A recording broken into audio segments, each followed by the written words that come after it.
all of the sources here. Again, welcome back, everyone online. Tanma, you come closer. I have to see you. You don't hide behind the projector. And also, no chanting japa during class, because this will only result in offensive chanting. So just put your bead outside so you know where you left off. Here, let me show you. You see this? Like this. Just rest your bead outside like that. And then that way you can always pick back. Yeah. Yes. So, welcome, everyone. We will we'll be reading as we usually do from Srimad Bhagavatam. This is the final Purana, the final work of Vyasadeva. Vyasadeva was the compiler of all the Vedas, and to read his final work is reading his final conclusion on everything that he had done up until this point. So it's very, very, very powerful experience. Why is that not working? Okay. So, but now it doesn't fit that screen.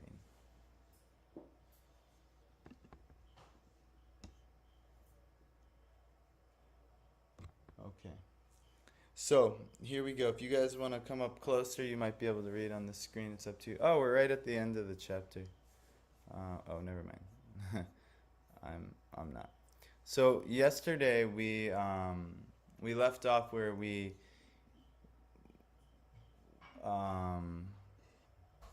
were talking about the need to worship the one Supreme Personality of Godhead, Vishnu, over all of the different types of demigod worship in the Western kind of ethos. It would be more pagan worship, worshiping the sun god, the moon god, the nature spirits, all these things. Not to say that they don't exist, not to say that they are not worthy of respect, but ultimately our worship should ultimately go to the Supreme Personality of Godhead. So this is being established very early. We're only in the second chapter of the whole Bhagavatam, in the first canto. And it's been talking about the, thank you, Rishi. It's talking about the absolute need for regular worship, bhajan, unto the Supreme Personality of Godhead. Now this is ultimately the ultimate occupation is Bhagavat Dharma. The ultimate thing that everyone's existence should be about is how can I do service unto the Supreme Lord, and why? Well, first it has to be a haituki and a pratihata. What does that mean? A haituki means unmotivated. No, all right, I'm going to do this bhajan for you, Lord, but at the end of it, I want some type of mystic perfection. I want to, experience this. Or I want this job, or I want this scenario in my life, I want this. This is all called motivations. That's fine, you can have your motivations, you'll get your motivations. But at the same time, if you want to be completely satisfied, if you have any tinge of your own motivations, you actually cannot be completely satisfied. Because there's that feeling of lack. I won't be complete until so-and-so happens. But if ultimately your bhajan, or your motivations are pure and completely out of bhakti, which is devotional service unto the Lord, this is going to give us complete satisfaction. And that's not even why we do it. Even if your motivation is to get complete satisfaction, so then you start to try to do unmotivated and uninterrupted devotional service, which is apratihat, the second part, uninterrupted service, meaning it's not stopping. Even when you go to work, it's an act of bhakti. See, a lot of people, they think, all right, I'll do a little bhakti in the morning, and then I'll go to work and do this thing, or then I'll maintain my relationship, and then I'll go back to some bhakti. You actually cannot be completely satisfied that way. Everything you do ultimately has to become an act of bhakti. We're testing that out, my wife and I. We established a relationship, but I realized I had relationships in the past, but they were ultimately very hellish to me. Why? Because it was interrupted bhakti. I'd do my bhakti in the mornings and things like that, but then when I was in my relationship, she wasn't interested in practicing bhakti with me. So it became very disturbing to me, very hellish to me. So eventually, I had to leave this person. That was it. Ultimately, had to be done because I couldn't practice bhakti, and it became very disturbing to me. But then I did eventually find a person that did want to practice bhakti with me, and I still had the material desire. I wasn't ready to be a complete renounced monk. I'm still not ready to do that. So now I've entered the marriage ashram, and we're still practicing bhakti together. But now we can actually make advancement because it doesn't have to be interrupted. So similarly, when you find your work and when you find your career or your relationships, let that be the foundation. So this has to be the foundation. And even so, you're like, well, it's hard. My boss is an atheist, or my boss has no religious inclinations. No problem. Everyone, and Prabhupada, it was mentioned in the last class, he gave a really nice motto of life that we should all hear. And I'll look back and see if I can find it quickly.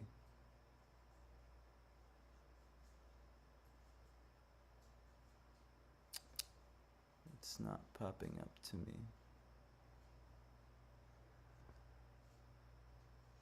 Well, I can just give the essence. I liked exactly how he worded it, so I was really inclined to give his exact wording. But ultimately, that the only thing one should do in life is just try and sustain one's existence and offer all the fruits of sustaining one's existence unto the Supreme Personality of Godhead. So, ultimately, that's what we do. So the Bhagavatam, up to this point, just giving some context, because we're going to start reading the actual Shastra. So the Lord, He is, not only did He say that bhakti is the highest path. This is Sutta Goswami, who is the disciple of Shukadeva Goswami. So remember, in the context, we're in the forest of Naimisharanya. All the great sages have gathered, and they want to know what should one do in Kali Yuga. How should we deal with the problem that Kali Yuga is presenting here? And ultimately, so they're all Shonaka Rishi and all the sages. They're asking Sutta Goswami, who's the son of Ramaharshan, who's a great scholar in his own right. But he heard directly the Bhagavatam from Shukadeva Goswami. They asked him, you're the most qualified here, it's clear. What is the essence of life? What should one do during this time? So he immediately starts off with this chapter. This is the chapter where he's responding now. And he's immediately saying that do bhakti unto the Supreme Personality of Godhead. And make everything you do an act of bhakti. And so he tells us how to do this, and it's Shravan, Kirtan, and Smaranam. These are the three most basic acts of bhakti. Shravan, first just hear about the Supreme Lord. We're not really qualified to do anything else if we don't hear first. If we don't hear Shravan of the Supreme Lord, then our Kirtan won't be so effective. So first, just hear. Just keep hearing as much Shravan as you can do. Coming and hearing about the Supreme Lord from someone else who has heard. So I'm trying to humbly take this role of being the Kirtan leader of the ashram. The only way I could do this is if I continue to hear. So I have spiritual teachers that I've heard from. And they have had teachers from which they've heard. There's the only way that bhakti can continue in this disciplic succession. If someone has done the hearing, then someone can do the chanting. So now, you guys, it's your turn to do some hearing. And then what you've heard, then start to share. That's kirtan. Start to share what you've heard with others. And this way you'll actually get smaran, actual remembrance. And then you can do, Prahlad Maharaj gives the main 9 limbs of bhakti. There's actually 64 limbs of bhakti. But the main 9 limbs Prahlad Maharaj gives is Shravanam, Kirtanam, Vishnu, Smaranam, Padasevanam, Archanam, Vandanam, Dasyam, Sakyam, Atmani, Vedanam. So these are 9 processes of bhakti. But the 3 most important, the foundations are Shravan, which now you're doing, Kirtan, and Smaran. And Kirtan is ultimately going to be the most important. Like if you really want to make advancement, it's said to be the Yuga Dharma of this age. Everyone's Dharma is Kirtan. You have to share with others. That's what we're all being called to do. In what way you do that, I don't know. It's going to be unique to you. You all have different friend groups. You all have different social circles, career circles. Like this, you do your duty, but make it an act of bhakti, and here are the elements. You have to regularly hear about the Supreme Lord. Then you have to regularly share about the Supreme Lord in an appropriate manner. It's not maybe like, all right, I'm going to go to work today and make my boss try and accept the Supreme Personality of Godhead. It might not actually work very well, or your professor at school. But whatever little bit of you could share, do it. Whatever little bit you could share. And you'll know. It'll be between you and the Supreme what is appropriate. But then this will allow you to always remember the Lord. Always. And this is ideal because we all will die at some point. At least in these bodies. And remembrance of the Lord is the ultimate activity to do at death. If one remembers the Lord at death, this will allow you to go to the Lord at death. If you start remembering all the different material things that you're attached to in this world, you will get pulled back into samsara to try and fulfill the soul's ultimate desire, which is really this world. We're all here because we wanted to be here, and to some degree. So, but now anyone intelligent is realizing this isn't the most ideal place to be. There's all kinds of sufferings here. Birth, death, disease, old age. So the intelligent, what do? They take to worship of the Supreme Personality of Godhead. Regular hearing, chanting, remembering, and worship. And your life should be an act of worship. Now, it explained what kind of benefits that would do. All the vices of the lower modes of nature, rajas and tamas, like lust, greed, hankering, envy, all of these things will be uprooted and removed by actually taking to this process, which is of the pure sattvic nature, Shuddha sattvic, not just primarily sattvic. So we cultivate practices that are primarily sattvic. We talked about the 4 regulative principles. Just giving a recap, especially because Sahil and Tanmay, this is your first time joining us. So I'm giving a recap of the chapter. But anyone online, maybe it's nice for you if you've been listening just to get a little recap. So ultimately, it talks about all these wonderful benefits, and then it recommends to focus all of your energy on worship of the one Supreme Personality of Godhead. And don't divert your energy. Well, all right, I have to, the Karma Shastras say, I have to do this for the forefathers, I have to do this for the parents, I have to do this for this demigod, this for this demigod, this for this demigod. You'll get diverted. Even in Bhagavad Gita it says, the resolute person is fixed. He has ekanta manasa, was mentioned earlier in the Bhagavatam. We should be completely fixed on worship of the Supreme Personality of Godhead. And all other, just like watering the root of the tree, all of the branches and leaves, everything gets nourished. Or by giving food to the stomach, all of the limbs of the body get nourished. If you just give your worship unto the Supreme Personality of Godhead, everything will be taken care of. Your proper duties amongst your parents, your forefathers, everything like this. And I've seen this personally in my life, and my relationships with everyone and everything has gotten so much better. Even if they no longer, want to hang out with me like they used to, like I used to smoke a lot of marijuana. And when I would smoke marijuana, I found that a lot of my friends who also wanted to smoke marijuana would hang out with me, especially since I was the one who had most of the marijuana in the friend group. But as soon as I stopped having the marijuana, I got in trouble, and it was not something I should do anymore. I noticed a lot of those friends didn't want to see me anymore. But that was okay. But when I did see them and I would come across them again, I started trying to share whatever little bhakti I could share with them. And yeah, they weren't so exactly interested. But now, even today, if I run across them, if I come to my old town or anything like that, I still can share something that's actually beneficial for them. And even though, we're not palling around like we used to do, the relationship's actually much sweeter and much more appropriate, and I'm actually being of service to them. So this is something you'll have to evaluate in your bhakti practice. So now, without further ado, I kind of give a long summary here. We're going to do our prayers. I actually shouldn't be speaking too much without first glorifying the gurus. So, and unfortunately in the heat of the program last night, I didn't get to do what I usually do, as my proper glorifications of the gurus. So, I'm going to have one of you guys put it on the screen. I can't find it. Maybe this is it right here.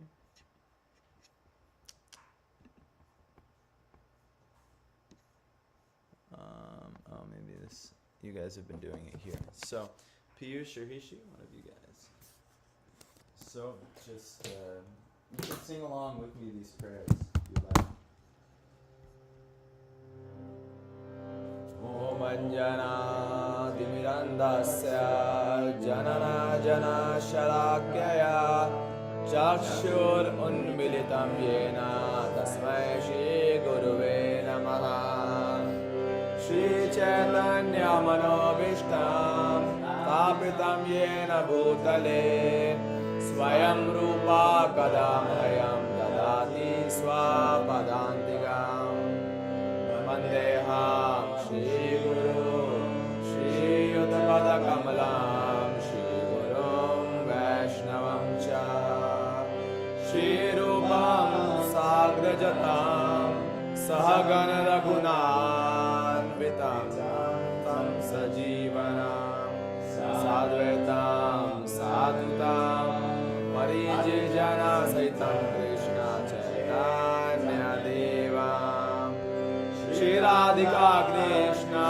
Padan Sagana Lalita Shri Vishakhancha Krishna Karuna Sindhu Deenabandhu Jagatpate Gopisha Gopika Kanta Radhakanta Namostute Tapta Kancha Gaurangi Radhe Vindaneshware Rishabhanu Sute Devi Pranamami Hari Priye Vanchakaltaru Shibhyascha Kripa Sindhu Evacha Patitanam Pavanebhyo Vaishnavebhyo Namo Namah Shri Krishna Chaitanya Prabhu Nityananda Shri Advaita Gadadhara Shivasati Gaura Bhakta Vrinda Hare Krishna Krishna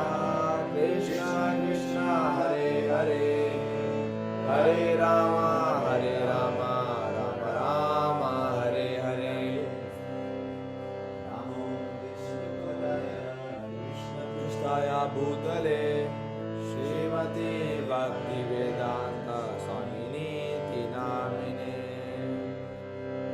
Namaste Saraswate Gauravani Pracharine Nirvishesha Shunyavadi Deshatarine. So now we'll go to our 3 verses. Is in this one only? What's that? Is in this one only?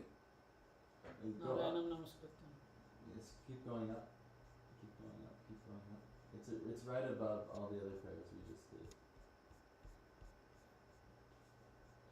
Yeah, a little more. No, there they are. Yeah. So these are verses from the Bhagavatam. Actually, a lot of them are in this chapter, and this will give us an understanding of how to approach the Bhagavatam right here. All together. Narayana Namaskritam. Oh, you're right. Sorry. Om Namo Bhagavate Vasudevaya. Om Namo Bhagavate Vasudevaya. Om Namo Bhagavate Vasudevaya.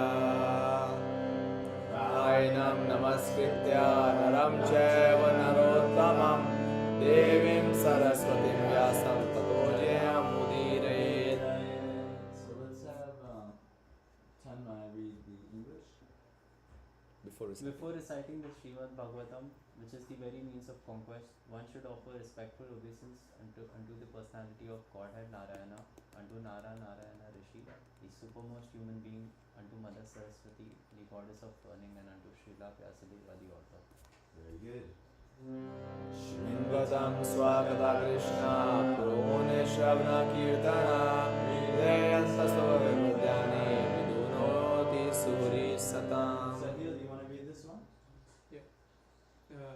Sri Krishna, the personality of Godhead, who is the Paramatma, is in everyone's heart and the benefactor of the truthful devotee, cleanses desire for material enjoyment from the heart of the devotee who has developed the urge to hear his messages, which are in themselves virtuous when properly heard and chanted. It's the power of hearing.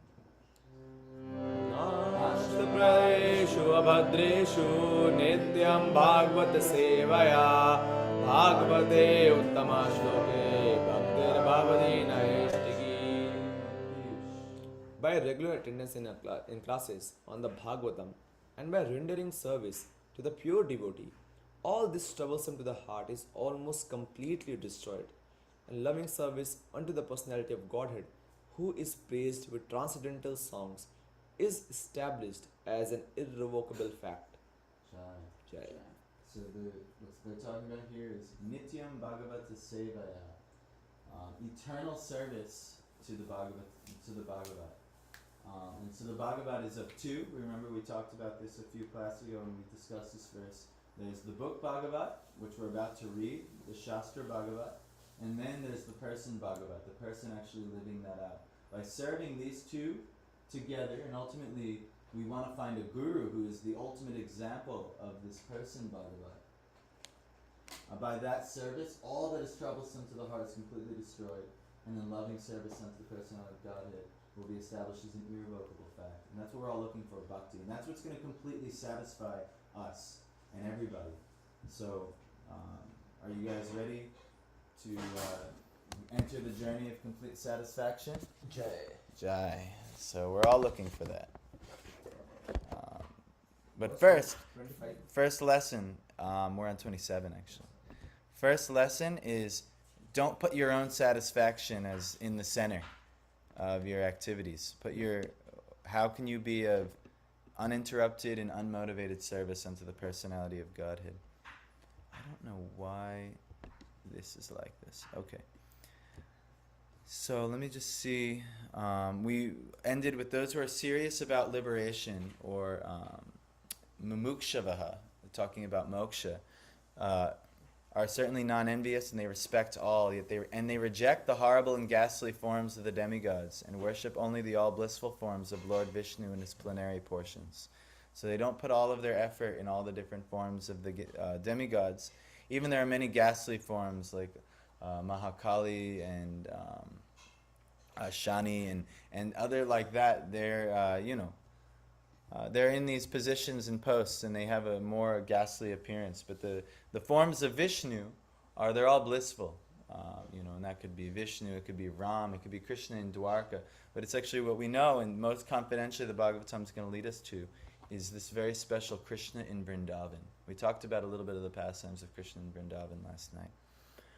So anyway, but those who are in the modes of passion and ignorance worship the forefathers, other living beings and the demigods who are in charge of cosmic activities. For they are urged by a desire to be materially benefited with women, wealth, power, and progeny. So that's what it's explaining, why people worship all these other living beings, because they want the results of worshiping them. Other living beings also, we mentioned, maybe worshiping your boss at work, or worshiping your professor, or worshiping this person because you think they'll give you some benefit. This is also included. Oh, let me give you extra special service because I want something from you. So like this, we don't want to be materially motivated, even with the Lord.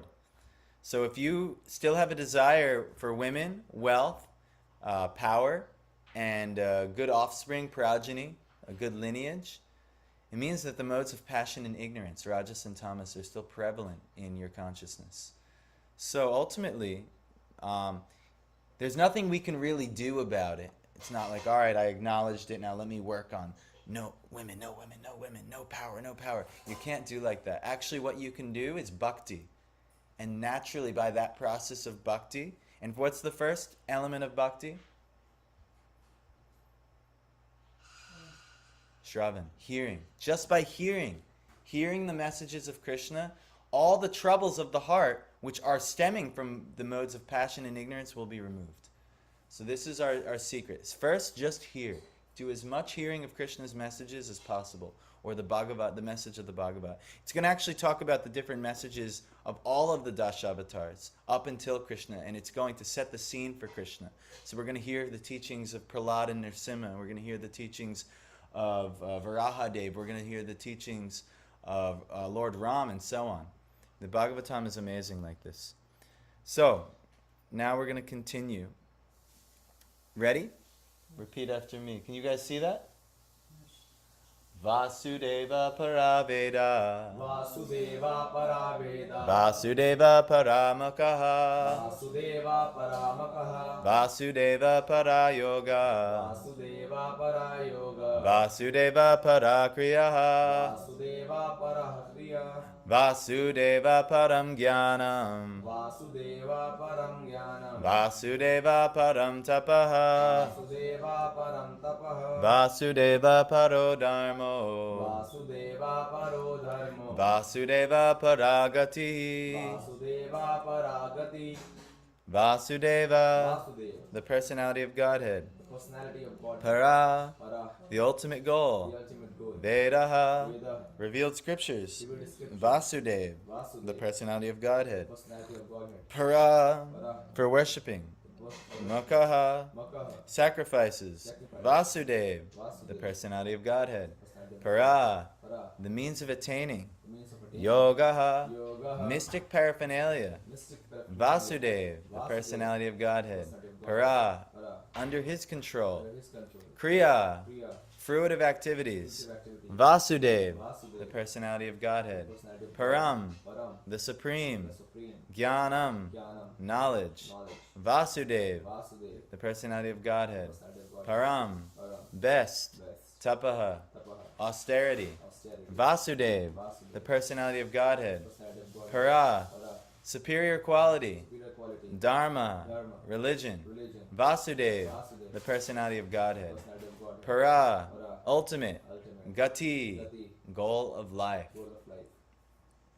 So you'll notice it's the same word. Why is para and param? Why are they seeming like that? Because it's changing in context. Yes, thank you, Piyush. It's changing in context. So in the revealed scriptures, the ultimate object of knowledge is Sri Krishna, the personality of Godhead. Now, remember Vasudeva. We just Om Namo Bhagavate Vasudevaya. We did. Vasudeva is a name for Krishna. Krishna's father's name was Vasudeva, and you would also call someone by their father's name in the Shastric times, the ancient times. Also, Vasudeva means, how did Vasudeva get his name? It's an ancient sacred name, and it means the all-pervading Supreme Lord. Ultimately, it's indicating the Paramatma, the Supreme Soul within the consciousness of all of existence. The divine soul that's overlooking all of the little souls that we are a part of. So this is Vasudeva. But it says in the revealed scriptures, the ultimate object of knowledge is Sri Krishna, the personality of Godhead. The purpose of performing sacrifice is to please Him. Yoga is for realizing Him. All fruitive activities are ultimately rewarded by Him only. He is supreme knowledge, and all severe austerities are performed to know Him. Religion, dharma, is rendering loving service unto Him. He is the supreme goal of life. This is very nice. And Prabhupada's got a pretty long purport here. Purport. That Sri Krishna, the personality of Godhead, is the only object of worship, is confirmed in these two shlokas. In the Vedic literature, there is the same objective, establishing one's relationship and ultimately reviving our lost loving service unto Him. So, the same objective, establishing one's relationship and ultimately reviving our lost loving service unto Him. This is very important. That is the sum and substance of the Vedas. In the Bhagavad Gita, the same theory is confirmed by the Lord in His own words. The ultimate purpose of the Vedas is to know Him only. All the revealed scriptures are prepared by the Lord through His incarnation in the body of Srila Vyasadeva, just to remind the fallen souls conditioned by material nature of Sri Krishna, the personality of Godhead. No demigod can award freedom from material bondage. That is the verdict of all the Vedic literatures. Impersonalists who have no information of the personality of Godhead minimize the omnipotency of the Supreme Lord and put Him on an equal footing with all other living beings. And for this act, such impersonalists get freedom from material bondage only with great difficulty. They can surrender unto him only after many, many births in the culture of transcendental knowledge. Actually, we talked to Piyush, you were mentioning yesterday, how the demons, they get moksha, they get liberated by being killed by the Lord. Actually, if we take to the impersonal process, we'll get the same result as being a demon in relation to the Lord. So this is actually, like it said here, that this moksha, or wanting to try and merge with the Lord and try and be on equal footing with the Lord. I'm also part of the Lord. I am also the Lord. So are you. We're all the Lord. By doing this, you actually are on equal footing with the demonic in context with Krishna Leela. So for the demons who challenge Krishna, that's ultimately their destination as well. And that's the reward. It's still a wonderful reward because you're beyond all suffering of the material world. But ultimately, we're cheated out of the ultimate goal that Krishna can really give us. And that's bhakti. That's the relationship in reviving our lost loving service unto him. For instance, a supreme yogi who's achieved levels of peace and bliss is not nearly as qualified as Krishna's friend who is actually playing with Krishna, serving Krishna, has an intimate relationship with Krishna. They're not even nowhere near each other. But do you know who's much higher? Who do you think experiences much more bliss? Friend. The friend. The one who's in complete relationship with Krishna experiences far more bliss than the yogi who's perfected meditation. That's why it says for the yogi, yoga is for realizing him. That's what was mentioned in this verse. All fruitive activities are ultimately rewarded by him only. Everything that we do should always be in relation to the personality of Godhead. And ultimately, we want to cultivate our personal service to the Supreme Personality of Godhead. We're not trying to just become free from sufferings. We're definitely not trying to merge into the personality of Godhead. We're definitely not trying to be the personality of Godhead. This is the ultimate narcissism. We must overcome this last snare of Maya, of false ego, trying to be God. We want to serve God.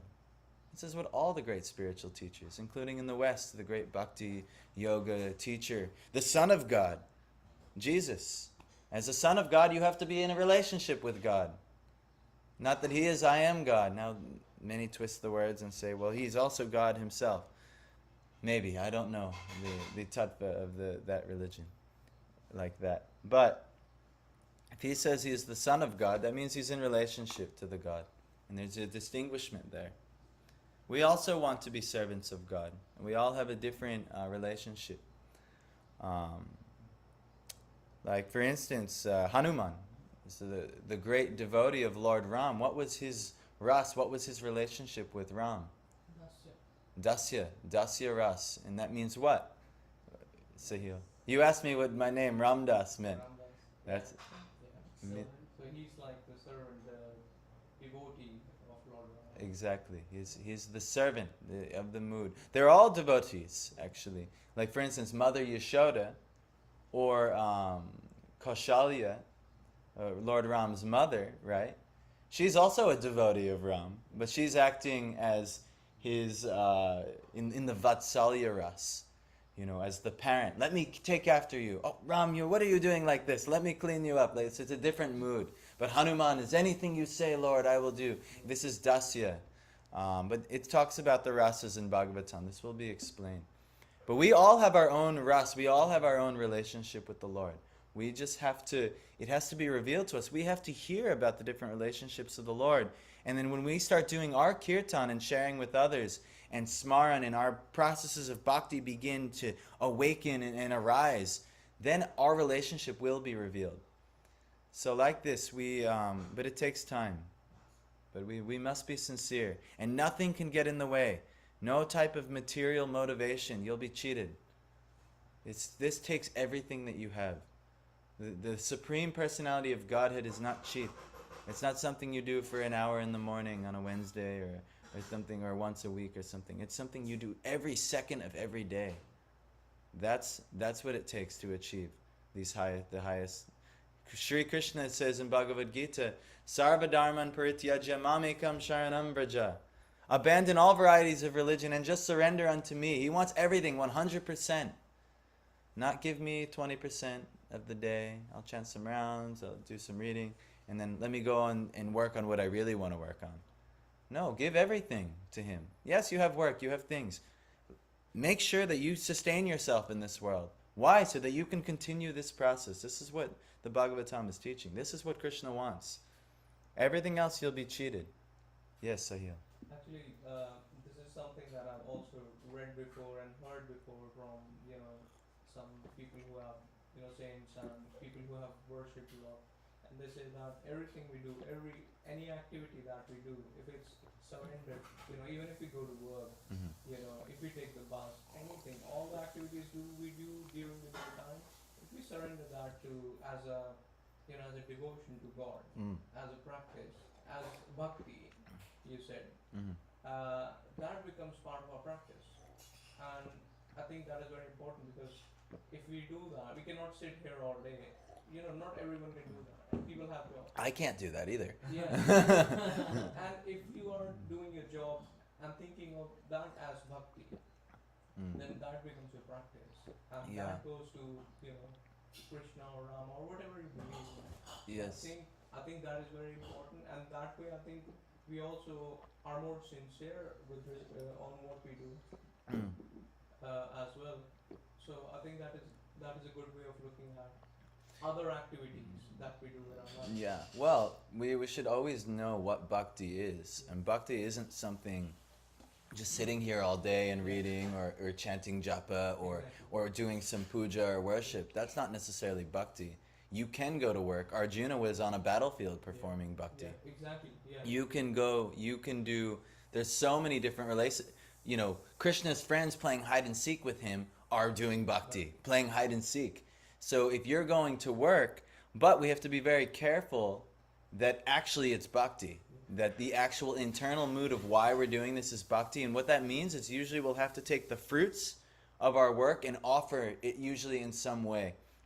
Like, okay, I go to work usually to sustain myself, and I need some money in this world. Usually some type of wealth to sustain oneself.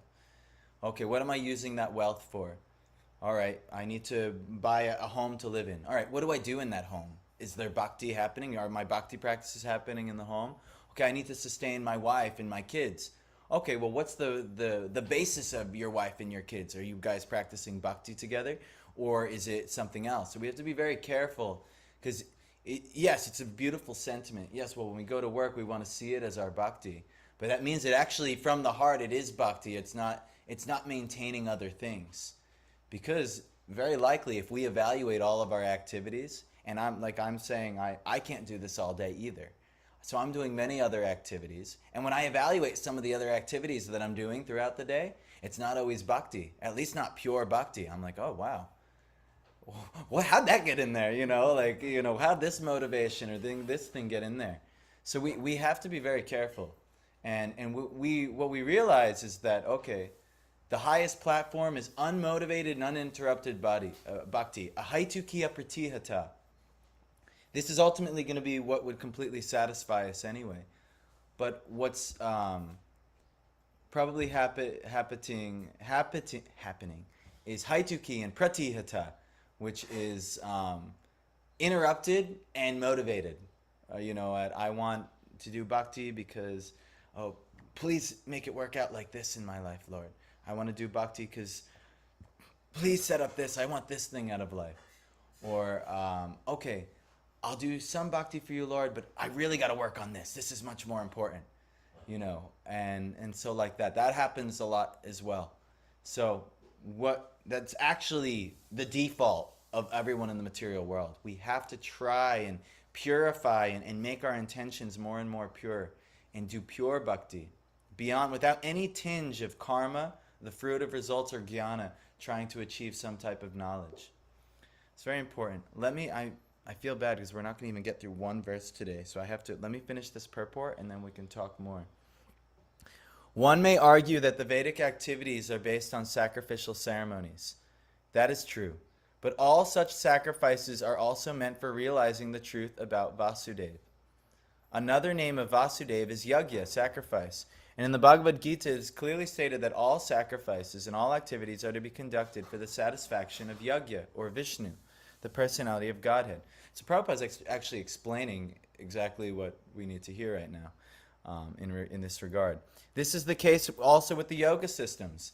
Yoga means to get in touch with the Supreme Lord. The process, however, includes several bodily features such as asana, dhyana, pranayama, and meditation. And all of them are meant for concentrating upon the localized aspect of Vasudeva, represented as Paramatma. Paramatma realization is but partial realization of Vasudeva. And if one is successful in that attempt, one realizes Vasudeva in full. But by ill luck, most yogis are stranded by the powers of mysticism achieved through the bodily process. Ill-fated yogis are given a chance in the next birth by being placed in the families of good learned brahmanas or in the families of rich merchants in order to execute the unfinished task of Vasudeva realization. If such fortunate brahmanas and sons of rich men are properly utilize the chance, they can easily realize Vasudeva by good association with saintly persons. Unfortunately, such preferred persons are captivated again by material wealth and honor, and thus they practically forget the aim of life. Actually, in my astrology reading, I have a Vedic astrology reading, this is actually said to be what my past was. I was a yogi who had achieved a certain level of mastery over the mystic perfections, but because I still had impersonal realization and I got distracted by the fruits of mysticism, maybe the different powers that one could achieve and things like that, I got distracted and ultimately couldn't finish. And I had to come back in this life to continue where I left off. And this is actually, that's actually what's said in my astrology reading by the different alignment of my planets. That this is my past actually. But we should be very careful. Why are we doing yoga? Why are we doing all of these good sattvic practices? Ultimately for realization of the Supreme Lord. And what ultimately, how can we be of service? That's why when we get initiated into this lineage, we take the name Das or Devi Dasi, because we are ultimately trying to all be a servant. So this is very important. I got three. Oh man, sorry. This is also so for the culture of knowledge. According to Bhagavad Gita, there are 18 items in culturing knowledge. The jnana process. By such culture of knowledge, one becomes gradually prideless, devoid of vanity, non-violent, forbearing, meaning you tolerate, simple, devoted to the great spiritual master, and self-controlled. By culture of knowledge, one becomes unattached to hearth and home and becomes conscious of the miseries due to death, birth, old age, and disease. And all culture of knowledge culminates in devotional service to the personality of Godhead Vasudeva. Therefore, Vasudeva is the ultimate aim in culturing all different branches of knowledge. Culture of knowledge leading one to the transcendental plane of meeting Vasudeva is real knowledge. Physical knowledge in its various branches is condemned in the Bhagavad Gita as ajnana, or the opposite of real knowledge. The ultimate aim of physical knowledge is to satisfy the senses, which means prolongation of the term of material existence, and thereby continuance of the threefold miseries. So prolonging the miserable life of material existence is nescience, or the opposite of science. But the same physical knowledge, leading to the way of spiritual understanding, helps one to end the miserable life of physical existence and to begin the life of spiritual existence on the plane of Vasudeva. So all of one's knowledge, we shouldn't cultivate so much knowledge of all of the different material systems in this world and things like that. Yes, you might need to do some for your career. You might need to do some to literally sustain your living. Like I have knowledge of money markets and real estate markets and how to rent rooms and things like that. I have to have knowledge to literally sustain myself. Why? So I can actually work on what I want to work on, need to work on my bhakti. So that knowledge is there, and it becomes real knowledge when it's utilized for realization of Vasudeva. But if I do that same thing, evaluating the money markets, evaluating real estate, and doing on renting rooms, if I do this just to ultimately gratify my senses, it's actually knowledge based in nescience. The same exact thing, doing the same exact thing, but if you switch the purpose, it becomes real knowledge. On the Vasudeva plane, everything else becomes nescience or complete ignorance. There were many warriors in the battlefield of Kurukshetra, but only the certain side was doing it out of bhakti. The other side was doing the same exact activity, but out of ignorance and nescience. Do it out of bhakti. Do what you're going to do out of bhakti. You could all do the same exact career, but one could do it in ignorance and one could do it in bhakti. This is very important. You could do almost the same exact activities. So let's continue. The same applies to all kinds of austerities. Tapasya means voluntary acceptance of bodily pains to achieve some higher end of life. Ravan and Hiranyakashipu underwent a severe type of bodily torture to achieve the end of sense gratification. Sometimes modern politicians also undergo severe types of austerities to achieve some political end. This is not actually tapasya. One should accept voluntary bodily inconvenience for the sake of knowing Vasudeva, because that is the way of real austerities. Otherwise, all forms of austerities are classified as modes of passion and ignorance. Passion and ignorance cannot end the miseries of life. Only the mode of goodness can mitigate the threefold miseries of life. Sattva. We talked about this in earlier classes. Vasudeva and Devaki, the so-called father and mother of Lord Krishna, underwent penances to get Vasudeva as their son. Lord Sri Krishna is the father of all living beings, as mentioned in Gita 14.4. Therefore, he is the original living being of all other living beings. He is the original eternal enjoyer amongst all other enjoyers. Therefore, no one can be his begetting father, as the ignorant may think. Lord Sri Krishna agreed to become the son of Vasudeva and Devaki upon being pleased with their severe austerities. Therefore, if any austerity have to be done, they must be done to achieve the end of knowledge, Vasudeva. You guys are getting the pattern here. No matter what you do, austerities, knowledge, to yoga, your fruitive work, Vasudeva should be the end. It should be the prayojan, the goal, the sadhya for why you're doing what you're doing. Otherwise, it'll lead you to continue association in this material world of passion and ignorance and the many miseries that result thereof. We need to go beyond these miseries, this miserable world. This, what Krishna calls in Bhagavad Gita, Dukkalaya, this place of miseries. Now, final paragraph. Vasudeva is the original personality of Godhead, Lord Sri Krishna. As explained before, the original personality of Godhead expands himself by innumerable forms. Such expansion of forms is made possible by his various energies. His energies are also multifarious. Multifarious means... I miss Parth. Parth's in India. He'll be back hopefully soon. Multifarious. You know what? I'm already there, so... It's many and various types. Okay, you guys see it. I was like, wow, how did you know that, Tanmay? But I see it's on the screen. So his energies are also many and of various types. They're multifarious. And his internal energies are superior and external energies inferior in quality. They are explained in Bhagavad Gita 7:4 through 6 as the para and the apara prakritis. So his expansion of various forms which take place via the internal energies are superior forms, whereas the expansions which take place via the external energies are inferior forms. The living entities are also his expansions. So this is all talked about in Bhagavad Gita, by the way. The living entities who are expanded by his internal potency are eternally liberated persons, whereas those who are expanded in terms of the material energies are eternally conditioned souls. Unfortunately, that's us. Therefore, all culture of knowledge, austerities, sacrifice, and activities should be aimed at changing the quality of the influence that is acting upon us. Instead of acting upon the inferior energies, which is the modes of material nature, dull matter, and the subtle matter of false ego, material mind, and material intelligence,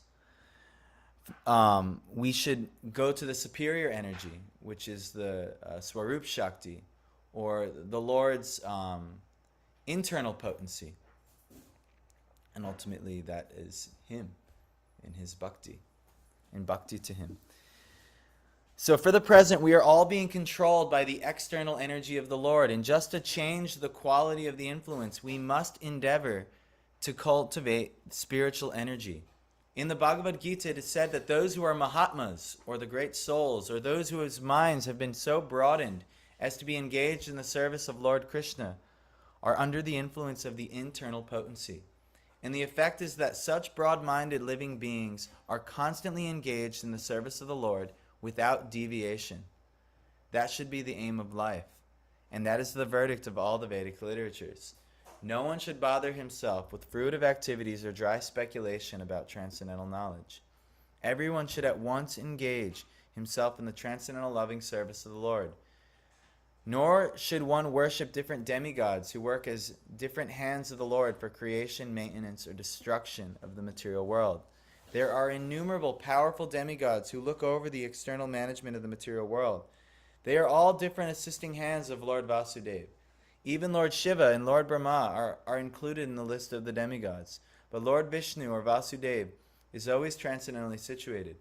Even though he accepts the quality of goodness of the material world, he is still transcendental to all the material modes. The following example will clear that matter more explicitly. In the prison house, there are prisoners and the managers of the prison house. Both the managers and the prisoners are bound by the laws of the king. But even though the king sometimes comes in the prison, he is not bound by the laws of the prison house. The king is therefore always transcendental to the laws of the prison house, as the Lord is always transcendental to the laws of the material world. So, we're going to end here today, our reading. This was a long purport. We only did 2 verses today. We had to give a little bit more recap. But yeah, this is our position in this world. We're in this prison house. We know the king of the prison house is the Supreme Personality of Godhead. We also know there are many managers of this prison house, different demigods and different people in higher positions than us that might give us certain benefits. And even though, and we're prisoners, being bound up by the modes of material nature and our own desires to enjoy these modes of material nature. But ultimately, if we have cultivated some sambandha jnana, or knowledge of our relationship of the Lord, we'll seek to actually be freed of our sentence in this prison house. And how do we do that? It's ultimately the process of bhakti is the ultimate goal of this. And it's the liberation and beyond point. But, we have to come to this realization. This isn't easy to understand. If anyone's listening online, I probably had so many people just scroll right on by this feed. Why? Because it's confusing. This is very scientific. This isn't an easy process. It goes against the grain of everything we've ever known for lifetime after lifetime. We've been here lifetime after lifetime just trying to enjoy this world. But really, we have to stop that flow and ultimately direct our flow where? Instead of the inferior energies, to the superior energy, the Supreme Personality of Godhead himself. We need to please the king. Not only just to get out of the prison, because that's one thing. That's a material motivation, actually. But also we should please the king so that, because life in service to the king is far greater, far more relishable for both the king and for us if we actually take to that rather than being bound up in this prison world. As Krishna describes in Bhagavad Gita, dukkalaya. So, luckily in bhakti, life doesn't have to be dukkalaya. It's not full of miseries in bhakti, actually. By the sprouting of bhakti, 2 things actually happen. Kleshagni, which is the removal of the fire of miseries, and shubdada, the arising of all wonderful, good, auspicious qualities of the demigods. So, take to this bhakti, and this will happen right away, and will continue to happen more and more gradually. So we're going to end here. Thank you who did join us online. We can talk more about this over breakfast. Let's do our bhakti worship. We'll honor the gurus who presented this knowledge. Srila Prabhupada is the one who wrote this commentary we're reading from. And yeah, and then we'll take darshan of the Lord. We'll do a nice kirtan together, and then we'll all honor prasad. Does that sound good? Thank you guys so much. Sahil and Tanmay, special thanks to you guys for being here. I'm so encouraged to have you guys with us. And please, we do this every day. And